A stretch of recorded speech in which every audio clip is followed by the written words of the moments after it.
Walter the Tooting Dog.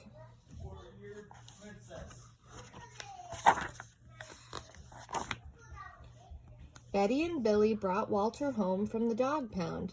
Nobody wanted him, said Billy. But we love him, said Betty. Well, he smells awful, said their mother. I think you'd better give him a bath. Mother walked in and said, he still smells awful.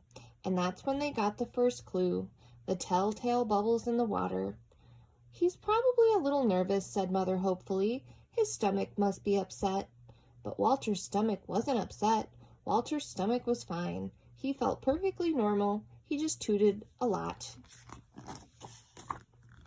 He did it when he bathed. He did it when he played with Betty and Billy. He did it when he walked around the house. He did it in the dining room. He did it in the kitchen. And he did it in his sleep.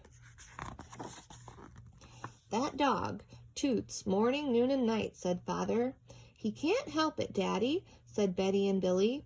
They didn't mind Walter's toots. So what if he toots, Billy said to Betty when they were alone in their room with Walter. Betty agreed. Walter agreed too. He sat there, looking innocently around, tooting. Take him to the vet, said Father. Tooting, said the vet, or rectal flatulence, as we say in the medical profession, and prescribed a change in diet. They gave Walter every kind of dog food. He tooted. They tried him on cat food. They gave him hot dogs, hamburgers, and lettuce and tomato sandwiches. They gave him fried chicken. They gave him rabbit food. They made him a vegetarian.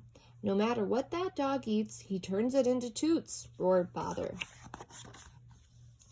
Walter got the blame for everybody else's toots, too. If Uncle Irv let one slip, he just went and stood near Walter. Then all he had to say was, Walter, and everyone would look at poor Walter. He has to go back to the pound, said Father. No, Daddy, please, begged Betty and Billy. Don't send Walter away. He goes tomorrow, said Father. They pleaded. Walter tooted. It was all over that night. Betty and Billy cried in their beds, and Walter looked at them unhappily. Oh, Walter, said Betty, you've got to stop tooting, because Father is going to send you back to the pound tomorrow, said Billy. Walter knew how serious the situation was. He'd never see Betty and Billy again. He resolved to hold in his toots forever. When Betty and Billy fell asleep, he walked down to the kitchen to see if there was anything around to eat. He managed to open the cupboard door with his nose and found the 25-pound bag of low-toot dog biscuits the vet had prescribed for him, which had made him toot more. Even though he knew they made him toot more, he couldn't resist. He ate the entire bag. Very tasty, said Walter to himself. And then he went and lay down on the sofa. A gigantic gas bubble began to build inside him. Oh, this is going to be trouble, he said to himself. Nervously, he was afraid of what might happen if he let it go. He thought maybe the house would explode. So he kept it in. It wasn't easy. In fact, it was torture.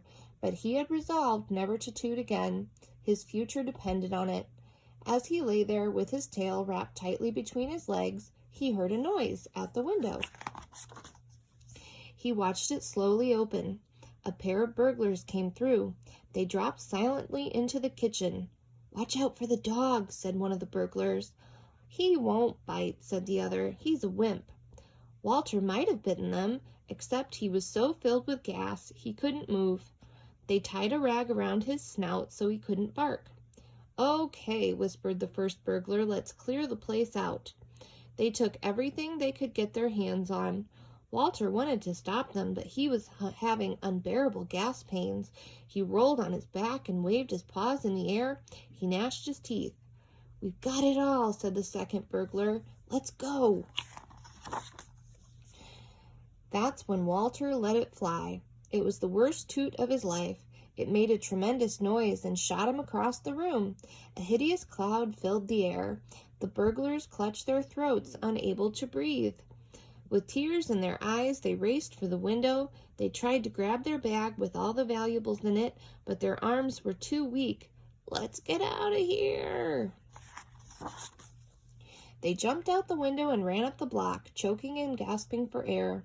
Still blinded by Walter's attack, they stepped into the headlights of an approaching police car. "Hold it right there," said the policeman. When Father and Mother came down in the morning, they found the window open, and they saw the bag with their valuables in it, and Walter was sitting beside it. He still had the rag tied around his snout. You'd have to say he looked heroic. "He saved the silverware," cried Mother. "He saved the VCR," cried Father. "Good dog, Walter. You're our dog, even if you do toot all the time." And so the family learned to live with Walter, the hero dog, and that is the end of our tale. The end.